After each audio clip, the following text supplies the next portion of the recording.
छात्रों, ओपी शर्मा की ओर से आप सभी को प्यार भरा नमस्कार। प्रिय छात्रों, आज की कक्षा में मैं पाठ नंबर 9 सप्तभगिन्यः प्रदेशः के अभ्यास कार्य को लेकर प्रस्तुत हुआ हूँ। प्रिय छात्रों, इसमें आपको वीडियो को 3 से 4 बार सुनें और लेखन कार्य अवश्य करें। तो हम चलते हैं अभ्यास कार्य की ओर। बेटा, पहला प्रश्न है अस्माकं देशे कति राज्यानि सन्ति। हमारे देश में कितने राज्य हैं? अष्टाविंशतिः 28। ये चैप्टर के अनुसार है। प्राचीन इतिहासे काः स्वाधीनाः आसन्। प्राचीन काल में कौन स्वतंत्र थे, आजाद थे? सप्तभगिन्यः, यानी जो 7 सिस्टर प्रदेश हैं, 7 बहनों वाले प्रदेश, ये प्राचीन इतिहास में स्वतंत्र रहे हैं। केसाम समवायः सप्तभगिन्ये इति कथ्यते। बेटा, तीसरे प्रश्न में पूछा गया है कि किसके समूह को सप्तभगिन्य 7 बहनों वाला प्रदेश कहा गया है? सप्त राज्य नाम, 7 राज्यों को 7 बहनों वाला प्रदेश कहा गया है। चौथा प्रश्न है बेटा, अस्माकं देशे कति केंद्र शासित प्रदेशाः सन्ति। कि हमारे देश में कितने केंद्र शासित प्रदेश हैं? तो बेटा, यहाँ पर अष्ट दिया गया है, 8, क्योंकि ये चैप्टर के अनुसार है। ठीक है ना। अब जो प्रश्न नंबर 2 का जो अंतिम प्रश्न है, सप्तभगिनी प्रदेशे कः उद्योगे सर्वप्रमुखः। कि 7 बहनों वाले प्रदेश में कौन सा उद्योग प्रमुख है, मुख्य उद्योग है? वंश उद्योग है, बांस का उद्योग। तो प्रिय छात्रों, ये आपका प्रश्न नंबर 2 यहाँ समाप्त होता है। अब हम आगे की ओर बढ़ते हैं। बेटा, प्रश्न नंबर 3 में पूर्ण वाक्य में उत्तराणी लिखत, कि पूरे वाक्य में उत्तर लिखें। कहता है कि भगनी सप्तके कानि राज्यानि सन्ति। कि 7 बहनों वाले प्रदेश में कौन कौन से राज्य हैं? कौन कौन से राज्य हैं, उनके नाम बताओ। तो बेटा, जैसे अरुणाचल, असम, मिजोरम, मणिपुर, मेघालय है, नागालैंड, त्रिपुरा च इति सप्त राज्यानि सन्ति। यानी कौन कौन से?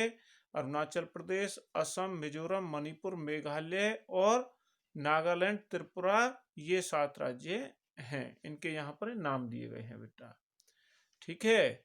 अब हम चलते हैं प्रश्न नंबर 2 की ओर। इमानी राज्यानि सप्तभगिन्ये इति किमर्थम कथ्यन्ते। इन राज्यों को सप्तभगिनी क्यों कहते हैं? ऐसा क्या है कि जो इनको हम 7 बहनों वाला प्रदेश कहते हैं? इमानी राज्यानि सामाजिक सांस्कृतिक परिदृश्यानां सम्मयात् सप्तभगिन्यः इति कथ्यन्ते।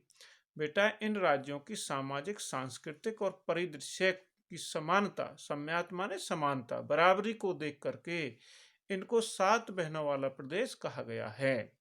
इन राज्यों के सामाजिक सांस्कृतिक परिदृश्यों को की समानता को देखते हुए, साम्यात माने समानता, बराबरी को देखते हुए 7 बहनों वाला प्रदेश कहा गया है। तीसरा कहता है सप्तभगिनी प्रदेशे के निवसन्ति। कि वे 7 बहनों वाले प्रदेश में कौन, अनेक लोग कौन रहते हैं? तो बेटा, इसका उत्तर होगा सप्तभगिनी प्रदेशे गारो, खासी, नगा, मिजो प्रभृतयः जनजातीयाः निवसन्ति। कि वे इनमें बहवः जनजातीयाः जनाः निवसन्ति। बेटा, इसका एक ऐसे भी हो सकता है कि बहवः जनजातीयाः निवसन्ति, कि वे अनेक जनजातियों के लोग रहते हैं। तो यहाँ पर नाम भी दिया गया है, कौन कौन सी जनजाति हैं? गारो, खासी, नगा, मिजो, प्रभृतय, यानी कि ये 4 जनजातियों के लोग यहाँ पर निवास करते हैं। बेटा, प्रश्न नंबर 4 कहता है एतत् प्रदेश का कह निष्णाताः सन्ति। कि ये किसमें निपुण हैं? कि बेटा, एतत् प्रदेशाः स्वलीला कला भी च निष्णाताः सन्ति। कि ये अपनी कला में और अपनी स्वयं की में निपुण हैं। अपनी स्वलीला यानी अपनी लीला में, अपनी कला में ये निपुण हैं, एक्सपर्ट हैं। बेटा, प्रश्न नंबर 3 का जो अंतिम प्रश्न है, वंश वृक्ष वस्तुनाम उपयोग है कुत्र क्रियते, कि बांस से बनी हुई वस्तुओं का उपयोग कहाँ पर किया जाता है। तो यहाँ पर इसका उत्तर होगा वस्त्राभूषणेभ्यः गृह निर्माण पर्यंतम प्रायः वंश वृक्षा निर्मातानाम वस्तुनाम उपयोग है क्रियते। कहते हैं कि बेटा वस्त्र आभूषण यानी वस्त्र यानी कपड़े, आभूषण यानी जो हम लोग सोने की चेन नेकलेस वगैरह पहनते हैं, यानी कि कपड़े आभूषण, गृह निर्माण और घर की बनी हुई गृह निर्माण यानी घर को बनाने तक प्रायः अधिकतर वंश वृक्षाना बांस के पेड़ से बनी हुई वस्तुओं का उपयोग किया जाता है। यानी कि वस्त्र आभूषणों से लेकर के घर को बनाने से लेकर उसमें घर में उपयोग की जाने वाली हर चीज यहाँ बांस के पेड़ों से बनाई जाती है। तो बेटा प्रश्न नंबर 3 आपका यहाँ पर हम समाप्त होता है। अब हम प्रश्न नंबर 4 की ओर आते हैं।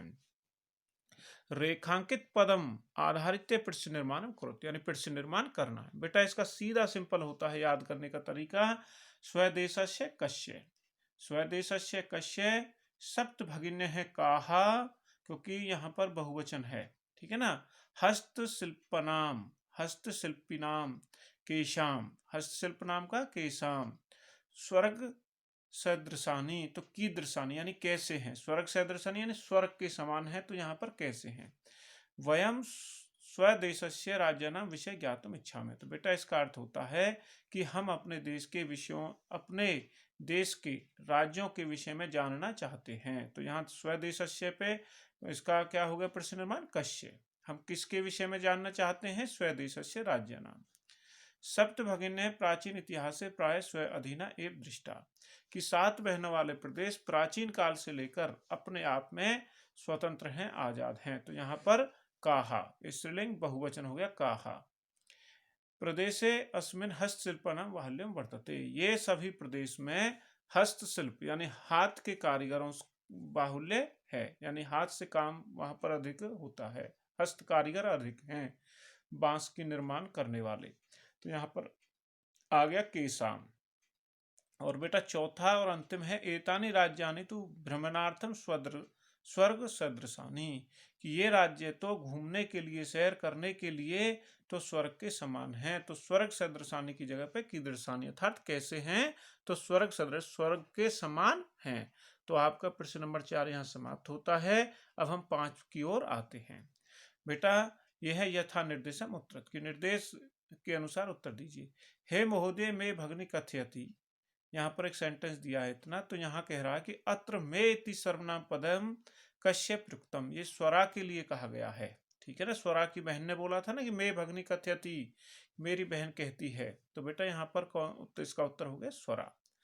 सामाजिक सांस्कृतिक परिदृश्य नाम सम्यक इमानी उक्त उपाधिना प्रथितानि अस्मिन् वाक्ये प्रथितानि इति क्रियापदस्य कर्तृपदम किम, तो यहाँ पर इसका उत्तर होगा इमानी। यहाँ पर कहता है सामाजिक और सांस्कृतिक परिदृश्य से कि समानता को देखकर इनको यह उपाधि किसने दी गई है, तो यहाँ पर इसका होगा बेटा उत्तर इमानी। तीसरा है एतेषाम राज्यानाम पुनः संगठन विहितम, इन राज्यों को फिर से संगठित किया गया था, तो यहाँ संगठनम इति कर्तृपदस्य क्रियापदम कहे, तो यहाँ पर हो गया विहितम, क्या हो गया विहितम, इसका उत्तर है, तीसरे का उत्तर है विहितम। चौथा कहता है कि अत्र वंश वृक्षानाम प्राचुर्यम विद्यते, कि यहाँ पर बांस बहुत अधिक मात्रा में प्राप्त होते हैं, प्राचुर्यम का होता है बहुत अधिक। तो ये कहता है अल्पता, अल्पता का विपरीतार्थक शब्द का होगा प्राचुर्यम, यानी अल्पता थोड़ा और प्राचुर्यम अधिकता, बहुलता भी हो सकता है अधिकता भी हो सकता है, ठीक है बेटा। अल्पता का बहुलता प्राचुर्यम होगा। और बेटा इसका अंतिम है क्षेत्र परिमाणे इमानी लघुनि वर्तन्ते, वाक्यात संति इति क्रियापदस्य समानार्थक पदम च क्या, तो यहाँ पर तो बेटा संति का वर्तन्ते हो गया, संति का क्या हो गया वर्तन्ते। तो ये आपका प्रश्न नंबर 5 यहाँ समाप्त होता है। अब हम प्रश्न नंबर 6 की ओर चलते हैं। बेटा पाठा चित्वा तद्भव पदानाम कृते संस्कृत पदानि लिखत, तद्भव यानी के बदले हुए, यानी कि तत्सम होता ज्यों की त्यों, ठीक है। अब देखते हैं क्या है कि सात का संस्कृत में बोलते हैं सप्त, बहिन बहन को भगिनी, भगिनी कहा जाता है। संगठनम, समवाय, संगठनम, ठीक है बेटा। बांस का वंशः, आज, अद्य। खेत, क्षेत्रम, खेत को क्षेत्रम कहा जाता है। तो बेटा यहाँ पर ये आपका प्रश्न नंबर 6 समाप्त होता है। अब हम इस पाठ के 6 के आ की तरफ चलते हैं। भिन्न प्रकृति पदम चुनित, की जिसमें जो भिन्न, अलग है, यानी कि इसमें कुछ जो समानार्थ, जो समान है लेकिन एक इसमें अलग अर्थ वाला जो वाक्य है उसको हमको अलग करना है। जैसे गच्छति, पठति, धावति, क्रीडति, अहसत, यानी कि सभी में लट लकार प्रथम पुरुष एक वचन है, लेकिन अहसत में लंग लकार हो गया, यानी कि भूतकाल हो गया अहसत, इसलिए ये अलग है। छात्र है, सेवक है, शिक्षक है, लेखिका, क्रीडक है। बेटा ये सभी पुल्लिंग शब्द हैं, लेकिन लेखिका स्त्रीलिंग प्रथमा विभक्ति एक वचन है, इसलिए लेखिका इसमें अलग हो गया। पत्रम, पुष्पम, मित्रम, आम्र, फलम। तो बेटा जो आम्र है वो पुल्लिंग प्रथमा विभक्ति एक वचन हो गया, बाकी सभी नपुंसकलिंग है, जबकि आम्र में पुल्लिंग प्रथमा विभक्ति एक वचन है, इसलिए अलग है। व्याघ्र है, भल्लुक है, गज है, कपूत है, वृषभ है, सिंह है। बेटा इसमें सभी ये पशु हैं, लेकिन कपोत है पक्षी है, इसलिए कपोत है हमारे कबूतर।